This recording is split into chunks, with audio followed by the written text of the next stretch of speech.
James Earl Ray. On the morning of April the 23rd, 1967, a truck carrying bread rolled out through the gates of the Missouri State Penitentiary. Hidden in the shipping containers stacked in the back was a 39-year-old armed robber who had already tried this twice and failed. But nobody counted the bread that morning. He had 11 months of freedom ahead of him, and what he did with the last day of it would change American history. The prison he walked out of already had a reputation the state could not shake. It had opened in 1836, and by 1935, it held more than 5,300 men, the largest prison population anywhere in the country. In the same year Ray got out, Time magazine gave the place the name that stuck to it for the rest of its working life: the bloodiest 47 acres in America. The Jefferson City Convention and Visitors Bureau traces that label to the sheer volume of serious assaults recorded on the grounds between 1963 and 1964. That reputation was not built on escapes. It was built on the night of September 22, 1954, when roughly 2,500 prisoners took the institution away from the men running it. Inmates drew guards in close, overpowered them, took their keys and opened cells, and part of the crowd went looking for the men held on death row. 4 inmates lost their lives before it ended, 1 at the hands of other prisoners, and 3 from gunfire when state troopers moved in. 50 more inmates and 4 officers were injured, and the damage ran to nearly $5 million. Nobody got out. 13 years later, one man hiding in a bread container managed what 2,500 rioters could not. The place had held names the public recognized long before Ray arrived. The Depression-era outlaw Pretty Boy Floyd served time there around the turn of the 1930s, and the heavyweight Sonny Liston learned to box inside those walls in the 1950s. James Earl Ray was born on March 10, 1928, in Alton, Illinois, the eldest of 9 children. The family later moved to Ewing, Missouri, and changed their name to Raines to put distance between themselves and local law enforcement. He left school at 12, served in the Army and occupied Germany after the Second World War, and was discharged in 1948, the paperwork citing ineptitude and a lack of adaptability. By his 30s, he had done time in Illinois at Joliet and Pontiac and in Kansas at Leavenworth, and none of it had slowed him down. What sent him to Jefferson City was ordinary. On October 10, 1959, Ray and a man named James Owens robbed a Kroger supermarket in St. Louis at gunpoint. Because of his record, the court sentenced him as a repeat offender to 20 years. He entered the Missouri State Penitentiary on March 17, 1960. He began working on the way out almost immediately. One early attempt used a homemade ladder that collapsed under him. Another, around 1966, got him onto a roof before a guard spotted him. He also became known for something stranger, an ability to disappear inside the prison itself and stay hidden for days at a time in a building holding thousands of men. The third serious attempt was the one that worked. Accounts differ on the mechanics, with some true crime histories describing a large bread box and others describing the shipping containers used for the bakery run. But the method was the same. He concealed himself in the bread going out to the nearby Wren's farm and left the truck on the road. For roughly 11.5 months, he moved through Canada, Birmingham, Los Angeles, Mexico, and Atlanta, working under a rotation of names. On April 4, 1968, using the alias John Willard, he rented a room in a Memphis boarding house across from the Lorraine Motel. That evening, he fired a single shot from the bathroom window that took the life of Dr. Martin Luther King Jr. as King stood on the second-floor balcony. King was pronounced dead just after 7 o'clock. A Remington rifle was recovered near the scene with Ray's fingerprints on it. He drove to Toronto, obtained a Canadian passport, flew to London and then Lisbon, and was arrested at London's Heathrow Airport on June 8, 1968. So how does a case with a rifle, a fingerprint, and a confession in open court become the most disputed conviction in the country? Because Ray never let it rest. On March 10, 1969, his 41st birthday, he pleaded guilty in Shelby County Criminal Court in Tennessee to first-degree murder, a plea that took the death penalty off the table and received 99 years. 3 days later, he recanted, told the court he had been used, and named a handler he called Raoul. He spent the remaining 29 years of his life asking for the trial he had waived, and no court ever gave him one. He also kept escaping. On June 10, 1977, he went over the wall at Brushy Mountain State Penitentiary in Tennessee with 6 other men. Bloodhounds tracked him through the hills, 2 dogs named Sandy and Little Red, and he was back in custody 54 hours later, with 1 additional year added to his sentence. Inside, he was stabbed 22 times by other inmates and moved for his own protection.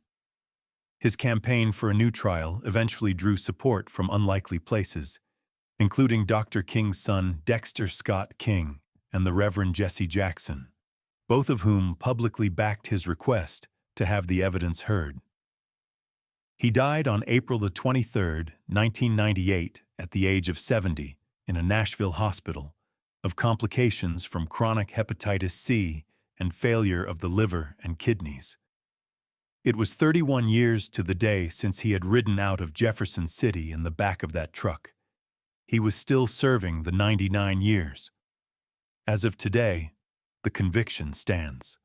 A Memphis civil jury in 1999, hearing a suit against a man named Lloyd Jowers, concluded that a conspiracy existed and that Ray was a scapegoat, but that verdict carried no criminal weight. A United States Department of Justice review completed in 2000 under Attorney General Janet Reno found no credible evidence to reopen the case. The King family maintained their doubts. The argument has never fully closed, and no court has ever set aside the guilty plea Ray entered on his birthday in 1969. Ray's name left Jefferson City with him.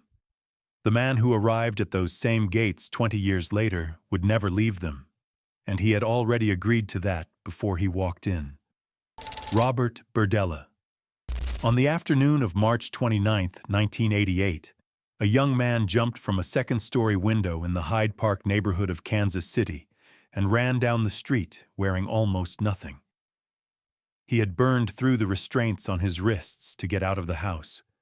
But the house behind him belonged to a man the neighborhood trusted, a familiar face at the local flea market who sold curios and skulls from a booth called Bob's Bizarre Bazaar. Robert Berdella was born on January 31, 1949, in Cuyahoga Falls, Ohio. He was an intelligent, isolated child with a speech impediment and severe nearsightedness, physically and emotionally mistreated by a father who died of a heart attack on Christmas of 1965. That same year, he saw the film adaptation of The Collector, a story about a man who takes a woman captive and keeps her, and he said later that it stayed with him and shaped what he wanted. He moved to Kansas City in 1967 to study at the Kansas City Art Institute and withdrew in 1969. For the next 2 decades, he was a fixture in Hyde Park. He volunteered in the neighborhood association. He ran the flea market booth. He owned the house at 4315 Charlotte Street, and neighbors walked past it every day without a second thought. Between 1984 and 1987, 6 young men went into that house and did not come out. They were mostly men living on the margins of the city, some of them working the streets, some drifting between addresses, several of them already out of contact with their families.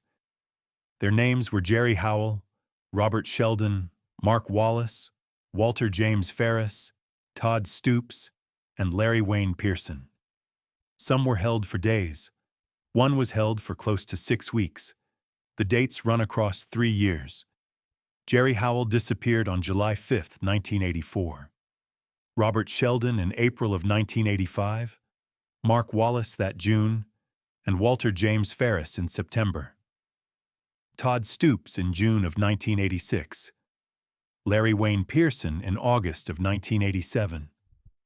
Reports on men living the way most of them lived went into separate stacks in separate divisions, and nothing in that paperwork connected the 6 of them to each other, or any one of them to the house on Charlotte Street. Until the spring of 1988. Berdella kept records. He wrote out logs of what he did in the same careful hand he used for his merchandise inventories, and he took more than 330 Polaroid photographs. The lengths of time each man spent in that house are known because Berdella himself wrote them down, day by day, as if he were keeping stock. The man who ended it was 22-year-old Christopher Bryson, and he ended it himself. He had been held in that house for days.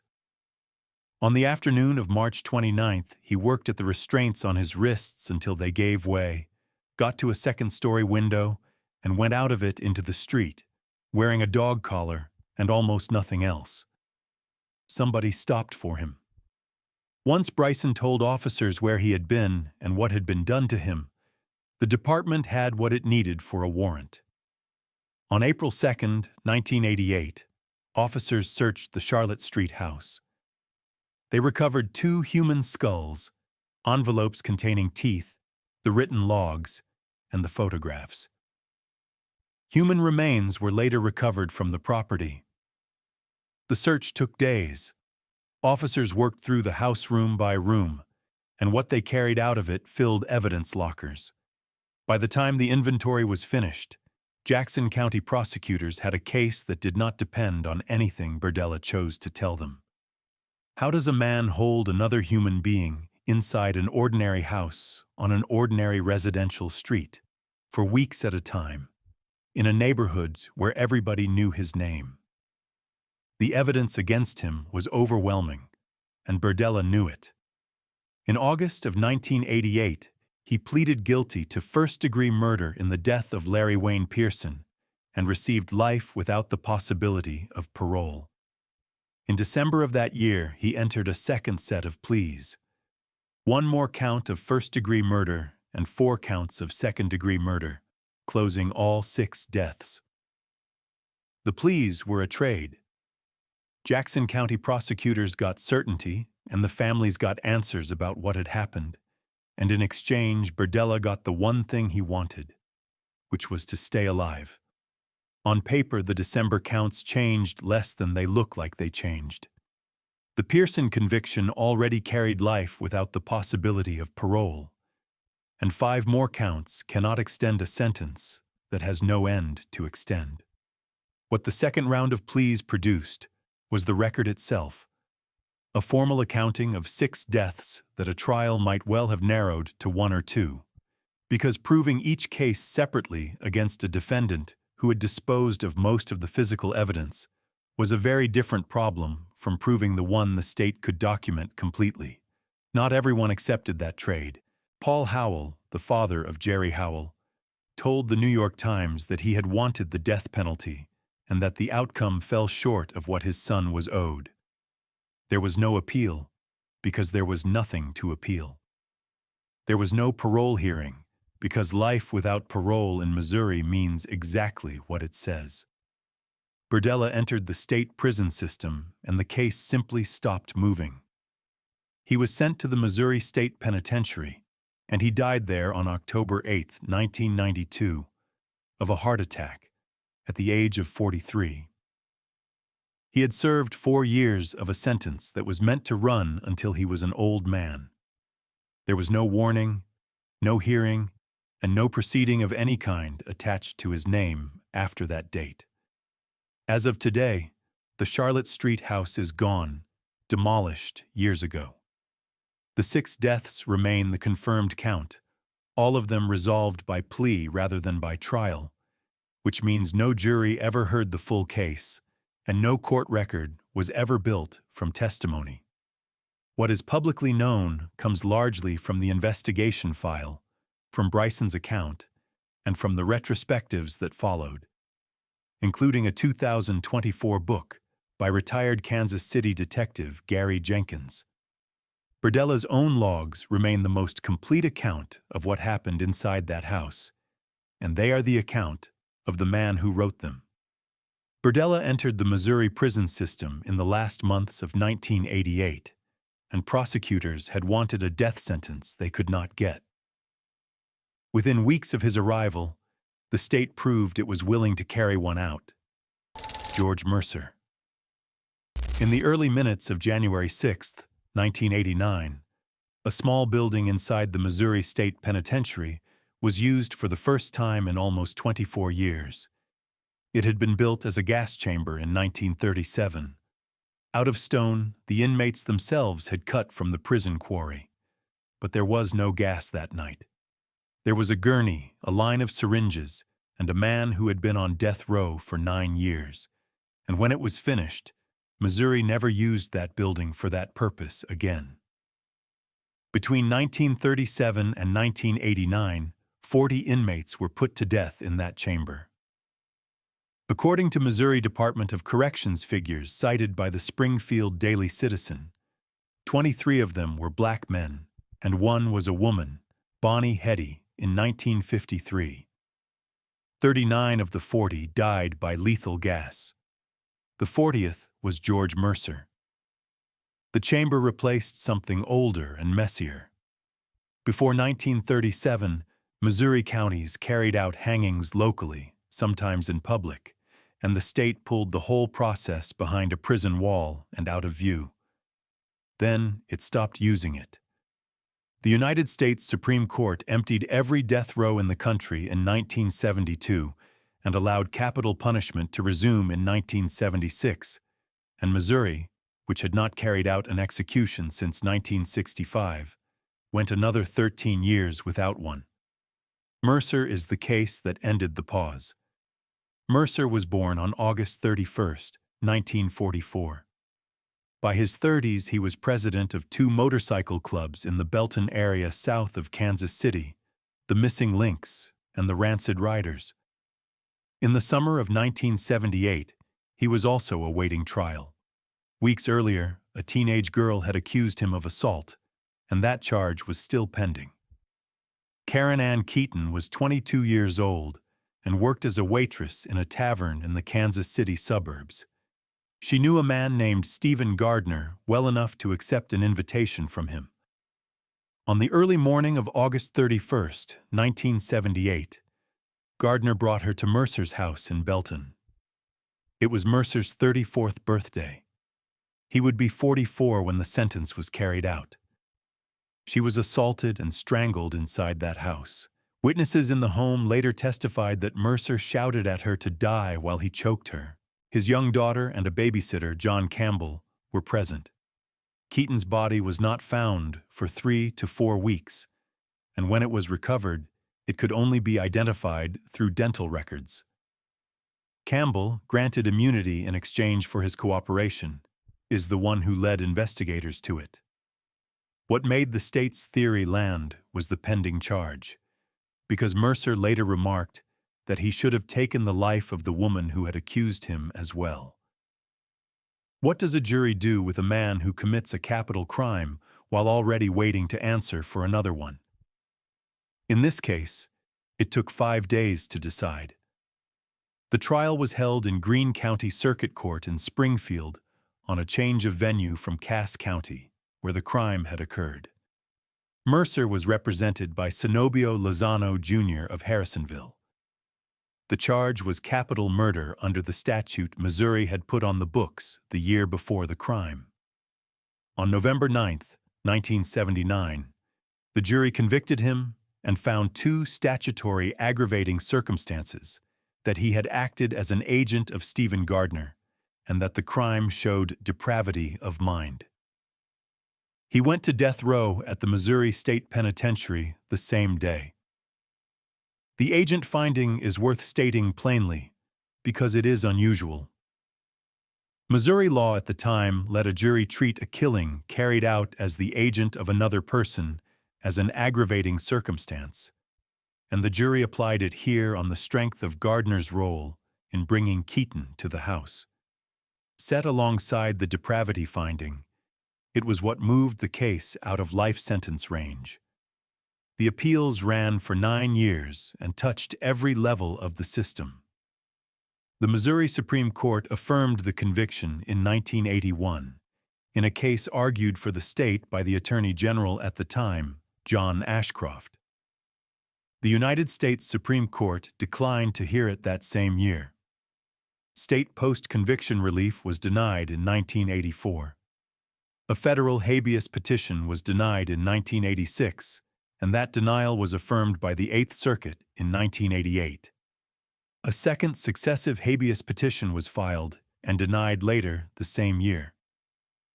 On January 5, 1989, the United States Supreme Court refused a final stay by a vote of 7-2, with Justices Brennan and Marshall dissenting. That vote is the closest thing the case has to a dissenting record, and it is not much of one, because Brennan and Marshall had voted against every death sentence that came before them since 1976. No other member of the court was prepared to stop this execution on its own facts. Clemency was denied by the governor of Missouri, who by then was John Ashcroft, the same man who had argued the state's side of the appeal 8 years earlier. The execution began at 3 minutes past midnight. Mercer was unconscious 2 minutes later and was pronounced dead at 9 minutes past midnight on January 6, 1989, according to the St. Louis Post-Dispatch.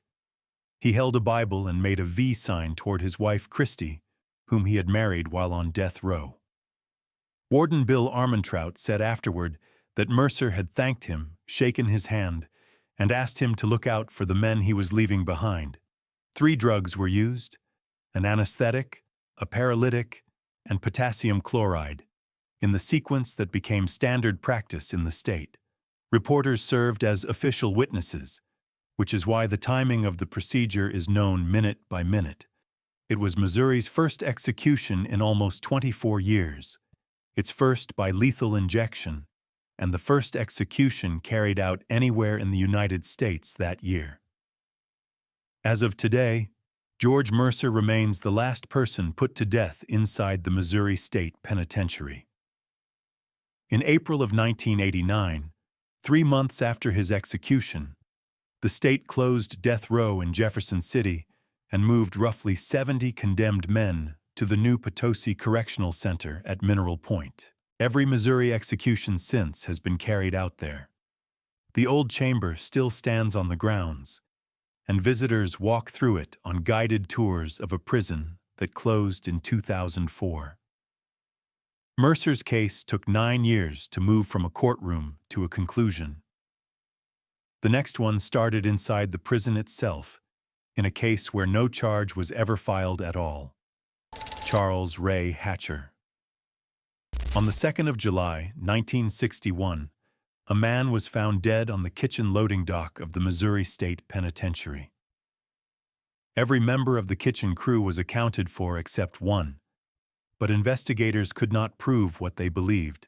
So after a stretch in solitary confinement, that inmate went back into the general population.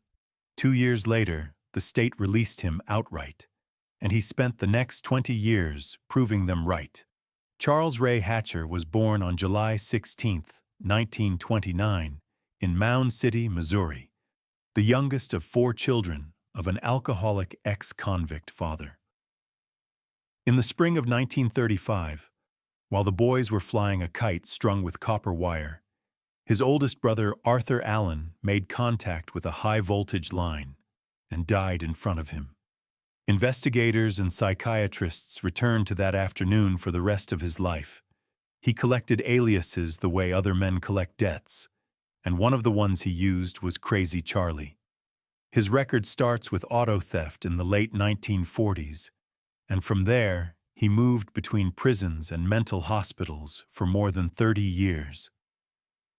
What sent him to Jefferson City in the early 1960s was the attempted abduction of a child who delivered newspapers, prosecuted alongside an auto theft charge under Missouri's Habitual Criminal Act for a 5-year term. On arrival, he reportedly told staff he was the most notorious criminal Northwest Missouri had produced since Jesse James. The man found on the loading dock was 26-year-old Jerry Tharrington, an inmate who had been attacked and fatally harmed during the kitchen shift. Hatcher was the only member of that crew unaccounted for. There was no physical evidence that could carry a charge, so no charge was ever brought. He was released in 1963. The Tharrington case is the one that gets studied, because it is the point where everything after it was still preventable. There was suspicion, there was opportunity, and there was a man sitting in solitary confinement while investigators tried to build something they were never able to build. Over the next 19 years, he moved through county jails, state prisons, and psychiatric hospitals in more than one state, held under a rotation of names, evaluated, medicated, declared manageable, and let out. He told doctors what he intended to do if they released him. He told officials handling his file the same thing. Each evaluation ended, each door opened, and the next agency to encounter him started over with a man whose history did not travel with him. That pattern ran through the 1960s and the 1970s without a single institution breaking it. In 1978, a child was taken from downtown St. Joseph, Missouri, and was later found on the bank of the Missouri River. It was the biggest case St. Joseph had seen in years, and the pressure on investigators to close it did not let up. The confession they eventually obtained came from a local man named Melvin Lee Reynolds, who had intellectual limitations and had been questioned over a long period.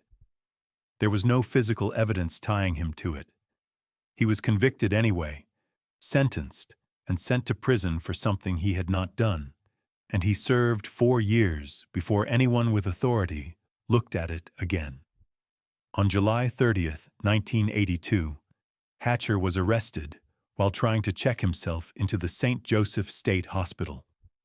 Once in custody, he began talking, and he did not stop. He described 16 deaths going back to 1969 across Missouri, California, and Illinois, most of them children. One of the accounts he gave was the 1978 case in St. Joseph, which is what freed Melvin Reynolds.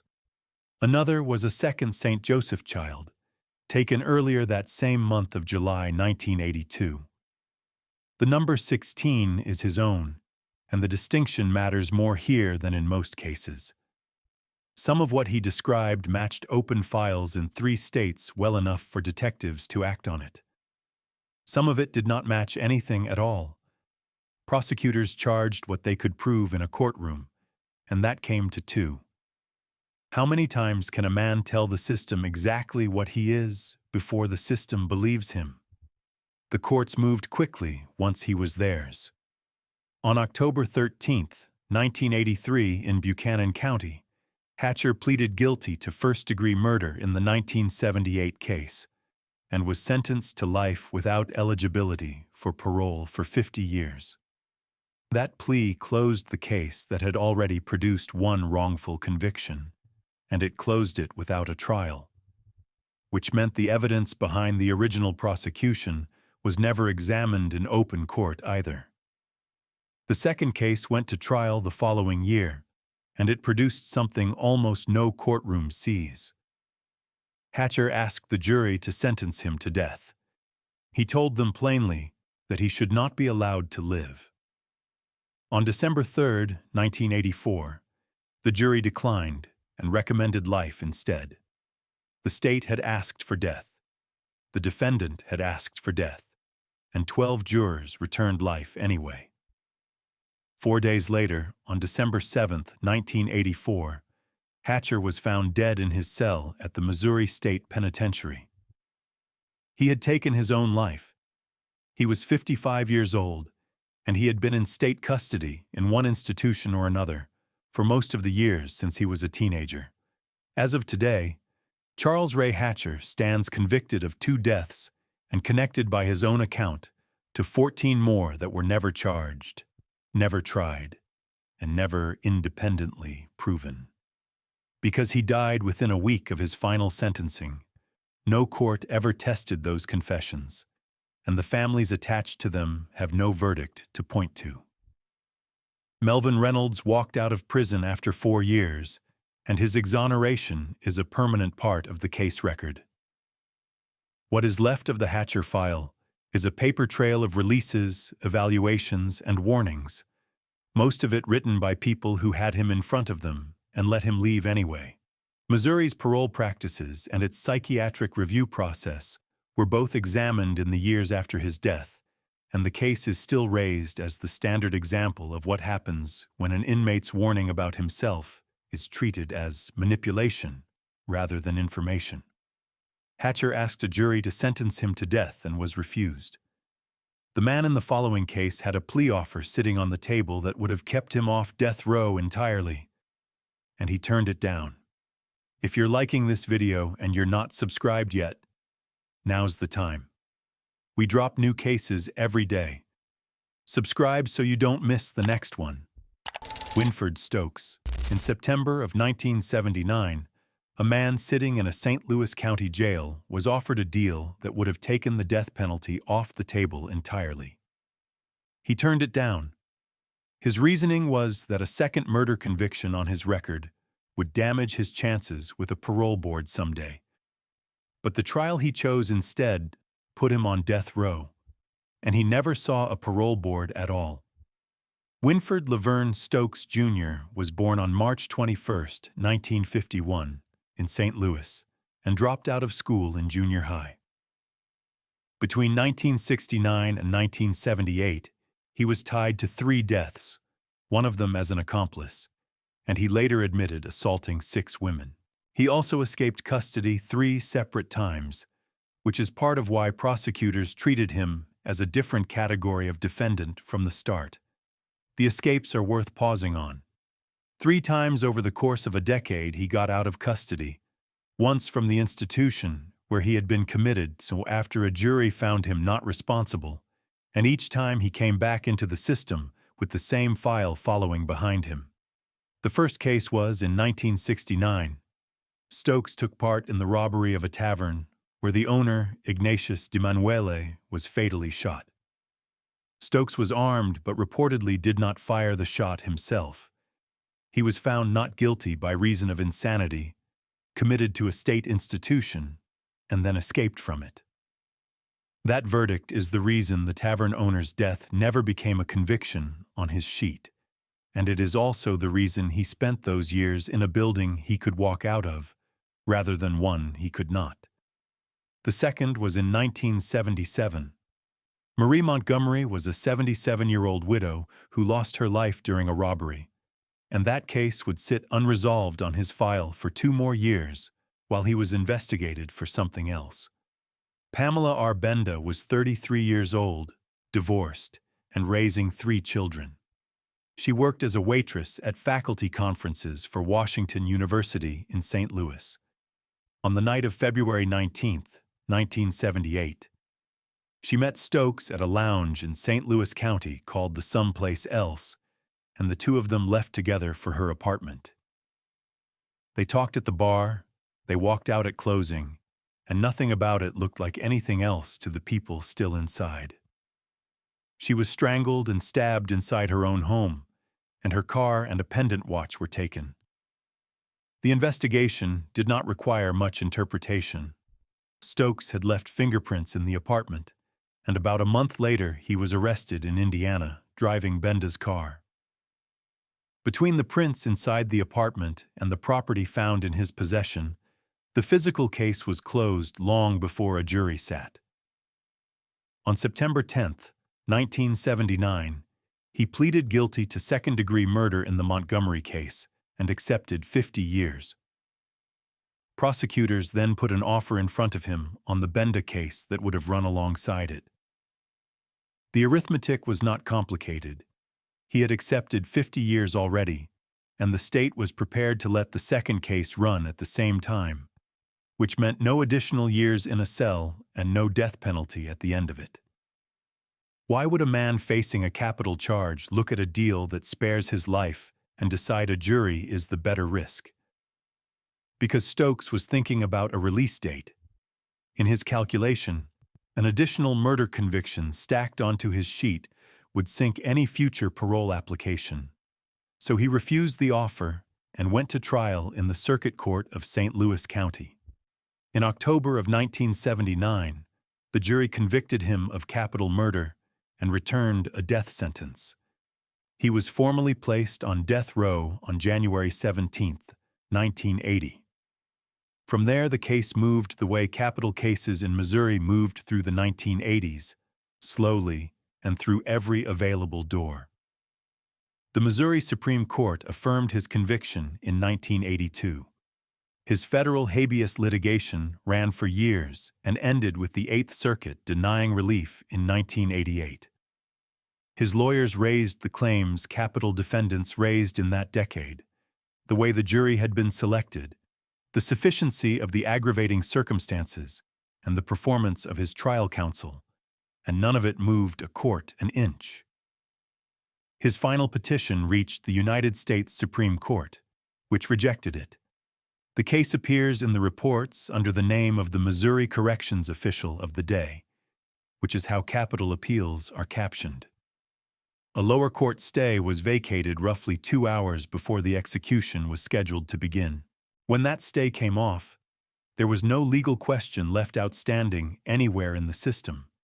By the last year of his appeals, he was not in Jefferson City anymore. Stokes had spent 9 years of his sentence inside the penitentiary, in the unit the state used for its condemned, and he finished the case in a building that had been open for barely a year. He was executed by lethal injection at Potosi and pronounced dead at 39 minutes past 9 on the evening of May 11, 1990. He was 39 years old. He made no final statement, and witnesses described him as composed. It was the 125th execution carried out in the United States since 1976, and the second in Missouri that year. The state had gone from a 24-year pause to a working schedule in the space of 16 months. As of today, no court has ever disturbed the Benda conviction, and the sequence that produced it has become one of the most cited miscalculations in Missouri capital litigation. The tavern owner's death in 1969 never resulted in a conviction against Stokes, because the insanity verdict closed that door before he ever reached a penitentiary. The Montgomery sentence he accepted, 50 years, would have kept him in custody long past his own lifetime, regardless of what the Benda jury decided. He turned down the only outcome that would have let him grow old inside a cell.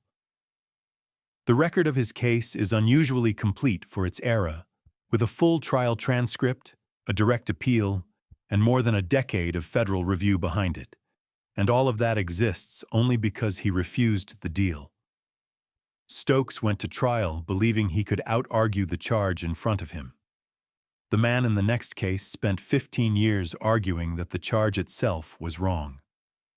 Alan Bannister. On the night of August 21, 1982, a man knocked on the door of a mobile home in Joplin, Missouri, and the man who answered was fatally wounded on his own doorstep. The shooter was in custody within hours, picked up at a bus station across town with the details still fresh. But he spent the next 15 years insisting the state had charged him with the wrong crime, and that argument turned a routine Newton County case into an international campaign with film stars attached to it. Alan Jeffrey Bannister, known as A.J., was born on July 1, 1958, and grew up in Chillicothe, Illinois, near Peoria. At the time of the shooting, he was on parole from Illinois, where he had been convicted of rape. He had no connection to Joplin, no history with the man who died there, and no reason to be in Missouri at all. What he had was a record and a price. Darrell Roostman lived in the Shady Lane Mobile Home Park. He had been seeing a woman who had left her husband for him, and that husband, Ronald Rick Wooten, is the reason Bannister came to town. Prosecutors laid it out plainly at trial. Wooten hired Bannister for $4,000, paid $1,500 of it in advance, supplied a gun, and handed over a note with Roostman's name and address written on it. The motive belonged entirely to Wooten.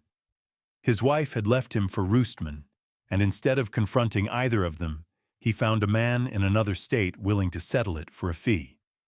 The arrest came fast. Officers picked Bannister up at the Joplin bus station within hours. A witness identified him in a lineup, and he led police to the weapon and to the note, which he had torn up. What he never disputed was that he had fired the shot. What he disputed for the rest of his life was how. The state's case did not rest on the note alone. A witness identified him, the lineup held, and the weapon he led officers to was the weapon used at the door. Investigators had a hired shooter in custody the same night the shooting happened, which almost never occurs in a contract case, and the speed of it shaped everything that came after, because every argument he made for the next 15 years had to be raised against a file that had been assembled in a matter of hours.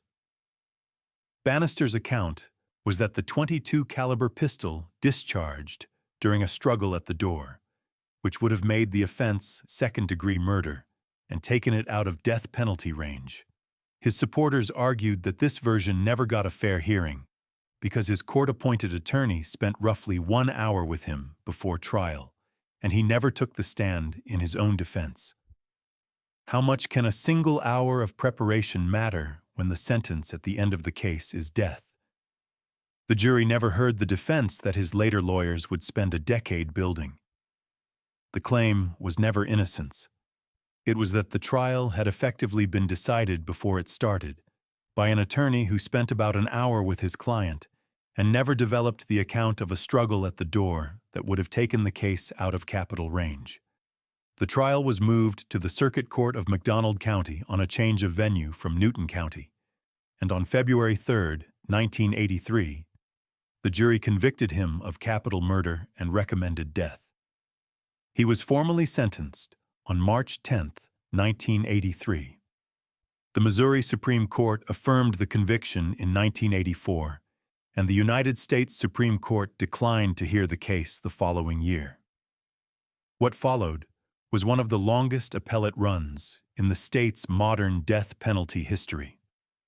Rounds of state post-conviction litigation and federal habeas petitions carried the case through the Eighth Circuit in 1993 and again in 1996, all of them built around the claim that his trial counsel had failed him. In December of 1994, he came within a single day of execution before a stay came through. The United States Supreme Court denied review for the last time on June 27, 1997. By that point, he had been on death row longer than any of the 88 condemned inmates then held in Missouri's 2 prisons. Along the way, his case left the country. The British filmmaker Stephen Trombley featured him in the documentary The Execution Protocol and in a companion book, and the film brought clemency appeals from Sean Penn, Gregory Peck, Harry Belafonte, and Ed Asner. Amnesty International took the case up as well. It was an unusual campaign for an American contract killing, because most of the people writing letters had never heard of Joplin and had come to the case through a documentary. The film had shown audiences the mechanics of an American execution, step by step, and Bannister was the man at the center of it. His supporters never claimed he had not fired the shot. They argued about the charge, and keeping the argument that narrow is part of why it traveled as far as it did.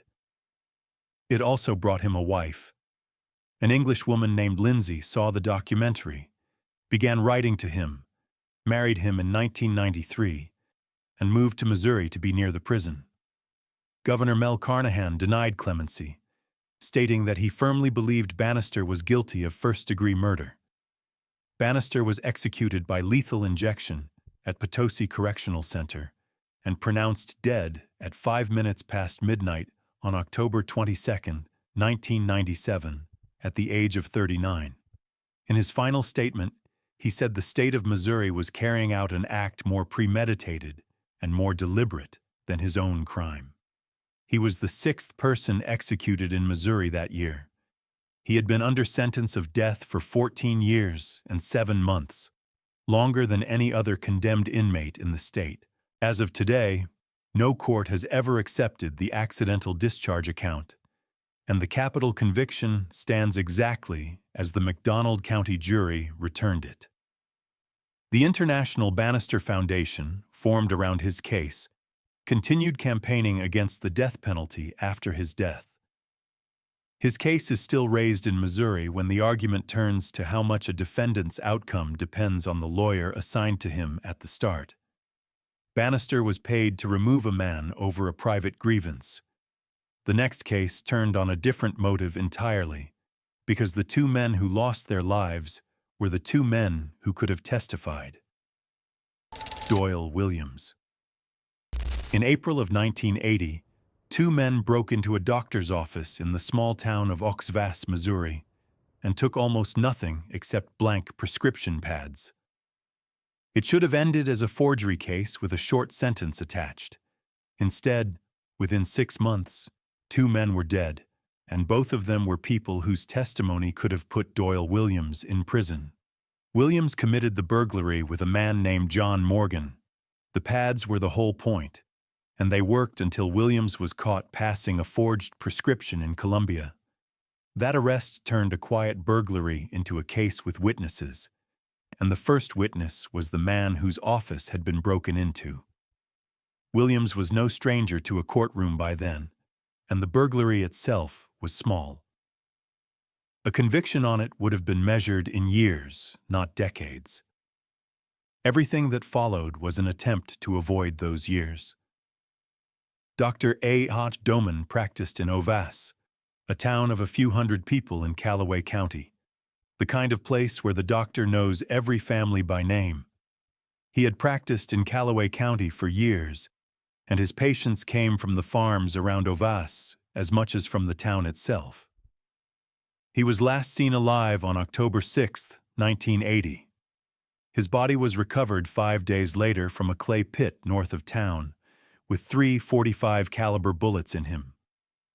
Cary Brummett was a young man from the same corner of Callaway County. He knew Williams. The people around him knew Williams, and his entire role in the matter was that he had seen enough of the burglary to be useful to a prosecutor. The second witness was Cary Brummett, a young man from the same area who could tie Williams directly to the burglary. On the 9th and 10th of October, 1980, Williams's girlfriend, Betty Coleman, lured Brummett to a deserted stretch of the Missouri River in Callaway County. Williams and Morgan were waiting. The plan needed somebody Brummett would agree to meet after dark, and Coleman was that person. Brummett was beaten with the barrel of a .357 Magnum and handcuffed with a set of cuffs Williams had borrowed from a friend on the Ovass police force. He went into the river trying to get away from them and drowned. His body was recovered about 7 days later.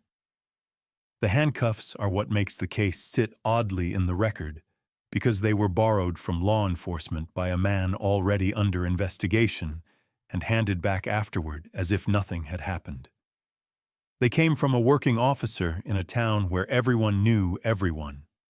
Investigators eventually traced them, and that trace is part of what allowed the state to describe the night in the detail it later did. The recovery of Brummett's body about 7 days later gave prosecutors their physical case, and it was thinner than it sounds.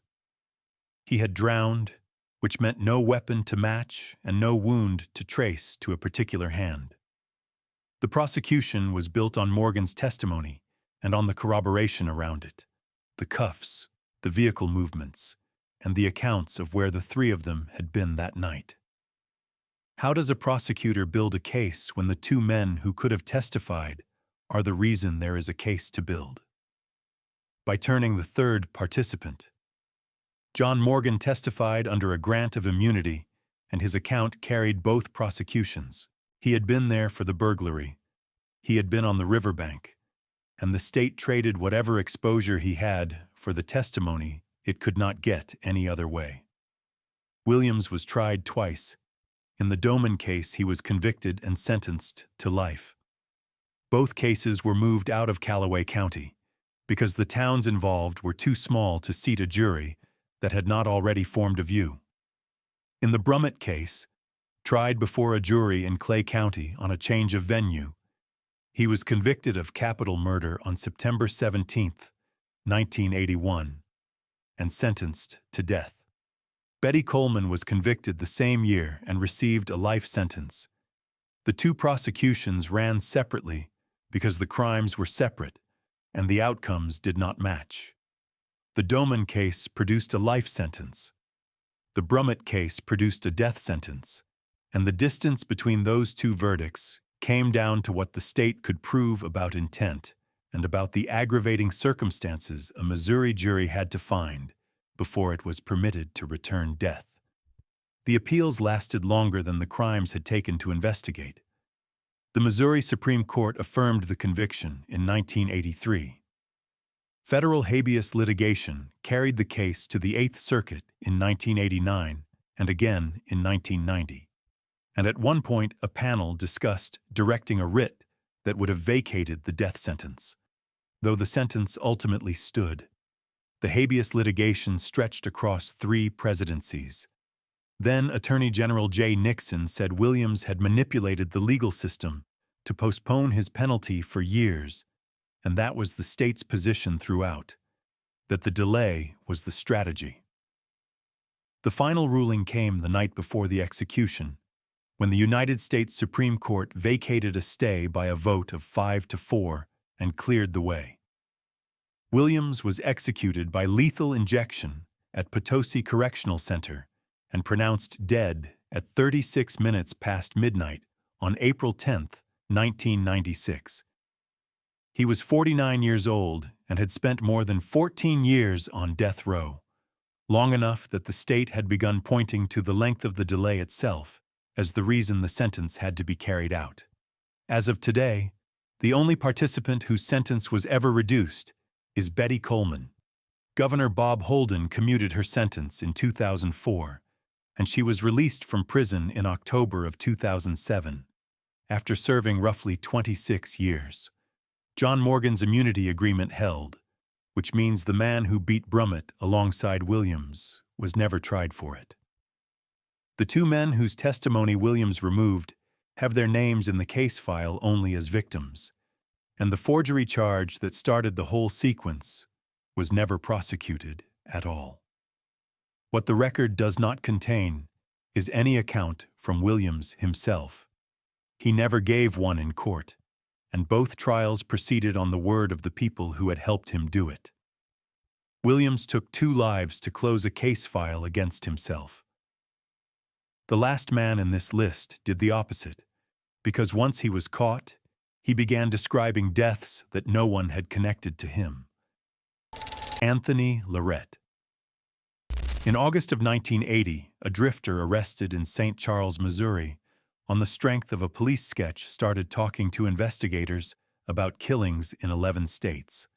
Detectives closed 15 cases on what he told them, but he was convicted of exactly 1, and when Missouri carried out his sentence, everything else he had described went into the ground with him.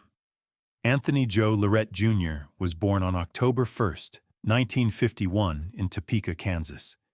He moved around the country by bus under a rotation of names, including Mike Watson, staying nowhere long enough to be missed. His medical file was as thick as his criminal one. He had roughly 2 decades of documented temporal lobe epilepsy, head injuries, and seizure activity, and that history would become the central argument of every appeal his lawyers filed. He also had a rape conviction from 1974 in Lawrence, Kansas. The seizures were documented long before Missouri met him. Doctors had recorded temporal lobe epilepsy, repeated head injuries, and seizure activity going back roughly 2 decades. That paperwork existed in filing cabinets in other states while he was moving through bus stations under names that had no medical file attached to them at all. Mary Fleming was 18 years old and lived in St. Charles, a river town just west of St. Louis. On July 25, 1980, Lorette followed her and attacked her at her home. She was fatally wounded during the assault, made it as far as a neighbor's doorstep, and collapsed there. She was still alive when help reached her, and she died at the hospital.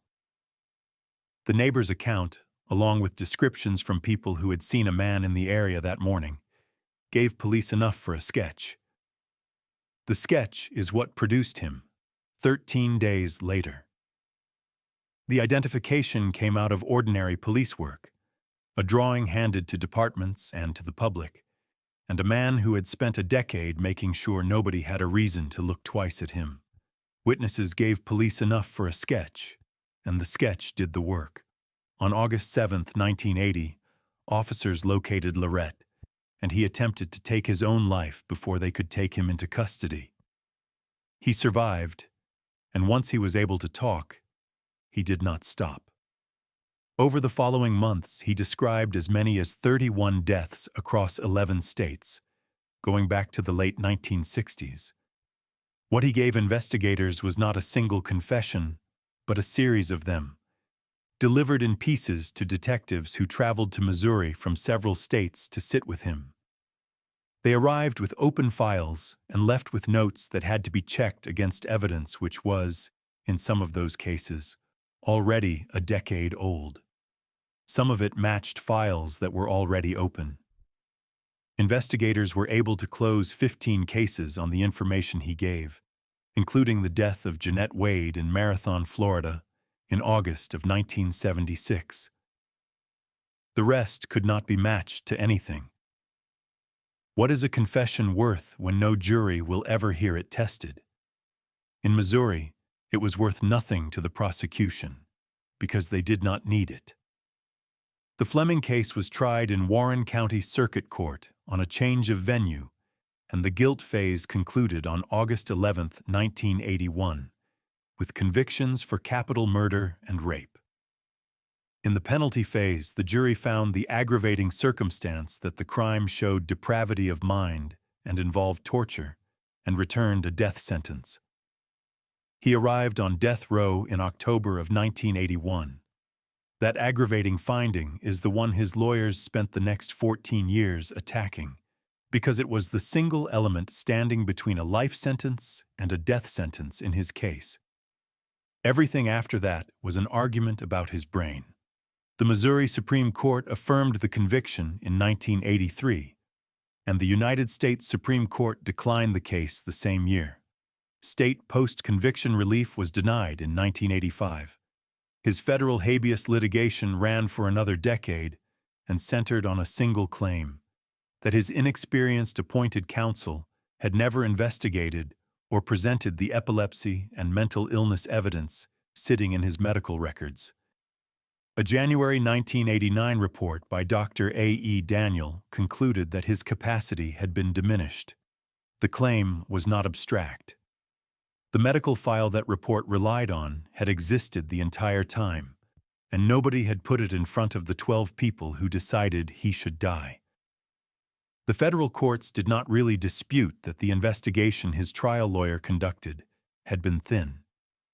The Eighth Circuit denied relief twice in 1995 anyway, and the sentence held. Lorette was executed by lethal injection at Potosi Correctional Center early on November 29, 1995, at the age of 44. He had been on death row for about 14 years, longer at that point than any other condemned inmate in the state. 14 of those years were spent litigating a medical history that had been available from the beginning. His last words were reported as nothing more than a statement that it was okay. There was one consequence to the Missouri sentence that the other states never resolved. Because he was already condemned in Missouri, Florida and Kansas declined to seek his extradition for the cases in their jurisdictions. so the accounts he gave were never tested in any courtroom outside Warren County. Florida had a case it believed in, and Kansas had more than one, and both states reached the same conclusion, that a man already condemned in Missouri was not worth the cost of a second prosecution. That conclusion is the reason families in those states never got a verdict of their own. As of today, Anthony Lorette stands convicted of one death and connected by his own words to as many as 30 more.